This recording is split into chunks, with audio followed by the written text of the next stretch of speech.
मैं Hindustan Unilever company में operator का काम करता हूँ। मेरा घर कंपनी से 10 किलोमीटर दूर है। मेरे पास एक बाइक जिससे मैं अपना घर से कंपनी और कंपनी से घर का सफर पूरा करता हूँ। एक दिन ऑफिस से घर जा रहा था तो रास्ते में मुझे मेरे कॉलेज, जिसमें मैंने अपनी ग्रेजुएशन पूरी की थी, के बाहर एक लड़की दिखाई दी जो मुझे देखकर मुस्कुरा रही थी।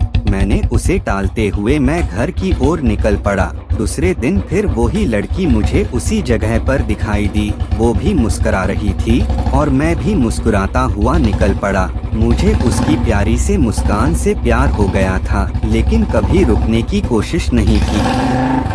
वो लड़की कई दिनों तक मुझे दिखी और एक दिन वो मुझे वहाँ नहीं दिखाई दी। मैं बेचैन हो गया, लेकिन मैं उसके बारे में कुछ नहीं जानता था, वरना कभी बात की थी, इसलिए उसका पता भी नहीं लगा सकता था। मैं कई दिनों तक उस लड़की के नहीं दिखने से बेचैन रहा। कई बार तो मैं कंपनी से जल्दी निकलकर उसका इंतजार भी करता, पर वो मुझे नहीं दिखी। एक दिन मेरे मोबाइल पर किसी अनजाने नंबर से फोन आया। मैंने फोन उठाया तो एक लड़की बोली। उसने मेरा नाम पूछा और वो मुझसे बात करने लगी और बताया कि मैं वही लड़की हूँ जिसे तुम रोज बाइक से गुजरते हुए देखा करते थे। मैं अचंभित रह गया कि इसके पास मेरा नंबर कैसे आया और ये मेरे से क्यों बात कर रही है, लेकिन उसकी मीठी बातों में इतना खो गया कि ये सब बातें भूल गया। एक दिन उसने मुझे कॉलेज के बाहर मिलने के लिए बुलाया। मैं और मेरा दोस्त हम दोनों बाइक पर उससे मिलने को गए, क्योंकि कभी मैं लड़की से अकेले नहीं मिला था तो घबरा रहा था। मैं और मेरा दोस्त जैसे ही कॉलेज के बाहर पहुँचे तो वहाँ वो लड़की कहीं पर भी दिखाई नहीं दी। मैंने काफी फोन लगाया, लेकिन फोन स्विच ऑफ था। मैं घर लौट गया और घर में घुसते ही उसका फोन आया तो मैंने गुस्से से कहा कि हम वहाँ पर आपका इंतजार कर रहे थे, आप क्यों नहीं आई?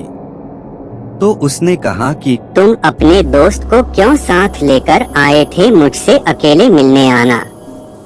मैंने कहा ठीक है। अगले दिन सुबह सुबह मैंने उसको फोन लगाया, लेकिन उसकी मम्मी ने फोन उठा लिया। मैं एक बार तो डर गया, लेकिन कॉलेज के प्रोजेक्ट का बहाना कर उससे बात करने को उसकी मम्मी से कहा। उसकी मम्मी ने कहा, पागल हो गए हो क्या, प्रिया को मरे तो 3 महीने हो चुके हैं। मैं हक्का बक्का रह गया और मेरे हाथ से मोबाइल छूट गया और मैं बुरी तरह कांपने लगा। मैंने सोचा कि जिस लड़की को देख रहा था और जिससे मैं बात कर रहा था वो एक आत्मा थी। मुझे फिर भी विश्वास नहीं आया। मैंने अगले दिन फिर प्रिया की मम्मी को फोन लगाकर सारी घटना सुनाई तो उन्होंने कहा, मेरी बात पर यकीन ना हो तो मेरे घर आकर देख लो। मैं प्रिया के घर गया तो प्रिया के फोटो पर माला लगी थी।